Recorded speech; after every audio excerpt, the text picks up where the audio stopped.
जय good morning class. आज हम पढ़ेंगे नीड्स ऑफ बायोडाइवर्सिटी। कल हमने इसके विषय में भी पढ़ा था, इम्पॉर्टेंस ऑफ बायोडाइवर्सिटी, जैव विविधता का महत्व और कैरेक्टरिस्टिक्स ऑफ बायोडाइवर्सिटी, जैव विविधता की विशेषताएं। आज हमारा टॉपिक है नीड्स ऑफ बायोडाइवर्सिटी, कि इसकी हमें क्यों आवश्यकता पड़ती है। जैव विविधता प्रकृति में एक महत्वपूर्ण भूमिका अदा करती है। इससे पृथ्वी पर जीवों के जन्म और विकास का बोध होता है और इनकी जैविक प्रक्रिया के वैज्ञानिक आधार का पता चलता है। किसी स्थान से जीवधारी के स्वास्थ्य और जीवन यापन का बोध जैव विविधता से ही होता है। पारिस्थितिकी संतुलन बनाए रखने के लिए, संचयीकरण तथा भंडारण के लिए, राष्ट्रीय आनुवंशिकता को बनाए रखने के लिए, व्यक्तियों की मूल आवश्यकताओं की पूर्ति करने के लिए, व्यक्तियों की आवश्यकताओं के लिए आपस में आंतरिक संबंध बनाए रखने के लिए जैव विविधता आवश्यक है। काइंड्स ऑफ बायोडाइवर्सिटी, जैव विविधता के प्रकार कौन कौन से हैं। जैव विविधता के 3 प्रकार हैं: आनुवांशिक जेनेटिक डाइवर्सिटी, स्पेसीज डाइवर्सिटी जाति विविधता, पारितंत्र विविधता, इकोसिस्टम डाइवर्सिटी। अब हम बात करते हैं जेनेटिक डाइवर्सिटी की। आनुवांशिक संबंधी विविधता का मुख्य कारण जातियों के जीन में पैदा होने वाली विभिन्नताएं हैं। जीन आनुवंशिकता की मूल इकाई है और इनका संचार आने वाली पीढ़ियों में होता है। आनुवांशिक विविधता के कारण आबादी वातावरण के अनुरूप ढल पाती है तथा प्राकृतिक चयन होता है। जिस प्रजाति में अधिक आनुवांशिक विविधता मिलती है वह वातावरण परिवर्तन के लिए बेहतर अनुरूप होती है। उदाहरण, गेहूं को विभिन्न प्रजातियों के गुण अलग अलग होते हैं, भले ही वे एक परिवेश में उगाई जा रही हों। इन प्रजातियों के गुण इस प्रकार एक हो सकते हैं: शीघ्र पकने वाली, देर से पकने वाली वैरायटी, बीज में प्रोटीन की मात्रा कितनी है।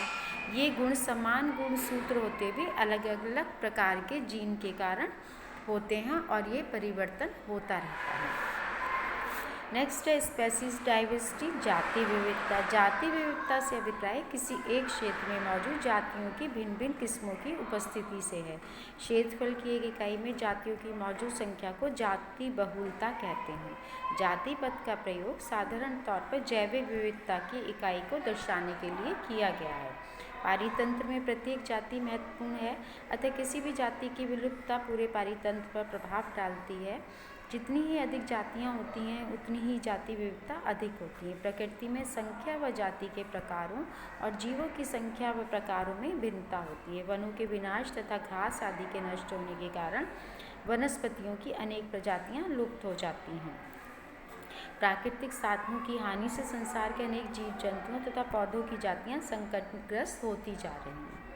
नेक्स्ट है इकोसिस्टम डाइवर्सिटी पारिस्थितिकी तंत्र की विविधता का अर्थ। जैसे ऐसा प्रदेश या खंड में पारिस्थितिकी तंत्र की विभिन्नता, जैसे नम क्षेत्र, शुष्क क्षेत्र, मरुस्थलीय क्षेत्र आदि। इनके अलग अलग वनस्पति और जीव जंतु होते हैं। जैसे ध्रुव प्रदेशों में पाए जाने वाली वनस्पतियाँ और जीव भूमध्य रेखीय प्रदेशों में पाए जाने वाली वनस्पतियाँ अलग प्रकार की होती हैं।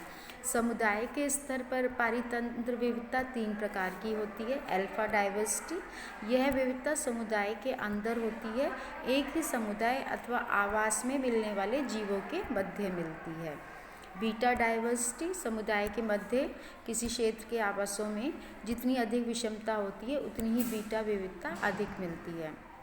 गामा डाइवर्सिटी, भौगोलिक क्षेत्र में मिलने वाली सभी प्रकार की जैव विविधता को गामा विविधता कहते हैं। अब हम बात करते हैं जैव विविधता की पारिस्थितिकी भूमिका कि इकोसिस्टम का चिरस्थायी संरक्षण प्रजातियों की विविधता पर निर्भर करता है। हमारे पारितंत्र के अंदर हर प्रजाति की एक निश्चित भूमिका है, इसे पारिस्थितिकी आवास कहते हैं। जीव विविधता की पारिस्थितिकी भूमिका विभिन्न समुदायों के लिए ध्यान में रखते हुए बहुत आवश्यक है।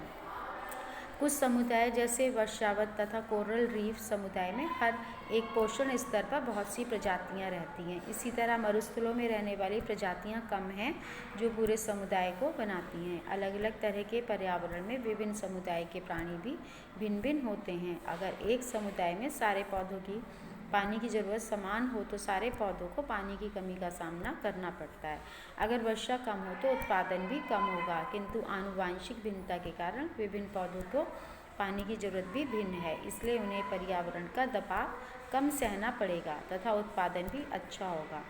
अंत में हम यही बात कह सकते हैं, जीवों में भिन्नता अपनी प्रजाति में भी स्थायी जीवन के लिए आवश्यक है। जैव विविधता के नष्ट होने के क्या कारण हैं? Causes for loss of biodiversity. पहला है निवास स्थान खत्म होना या बढ़ जाना, दूसरा अत्यधिक प्रयोग, तीसरा प्रदूषण और चौथा विदेशी प्रजातियों का शामिल होना। नेक्स्ट है राष्ट्रीय तथा अंतर्राष्ट्रीय व्यापार। क्योंकि कई वनों में पाई जाने वाली वस्तुएं जैसे इत्र, साज सज्जा का सामान, म्यूजियम में रखने वाले नमूने, फर, हाथी के दांत आदि के कारण भी बहुत सी प्रजातियों की जनसंख्या में कमी हुई है, जैसे मस्क, हिरण, हाथी, हिरण इत्यादि। पर्यावरण प्रदूषण के कारण भी बहुत सी प्रजातियों की जनसंख्या कम हो गई है। प्रदूषण का मुख्य कारण फैक्ट्रियों से निकलने वाला जहरीला धुआं, विकिरण और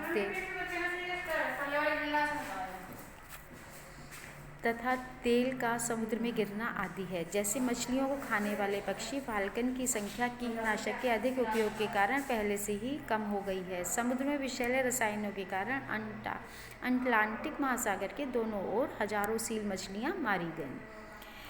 नई प्रजातियों को एक दूसरी जगह पर लाना जो उसका असल में उनका आश्रय नहीं है, को विदेशी या परदेशी प्रजातियाँ कहते हैं।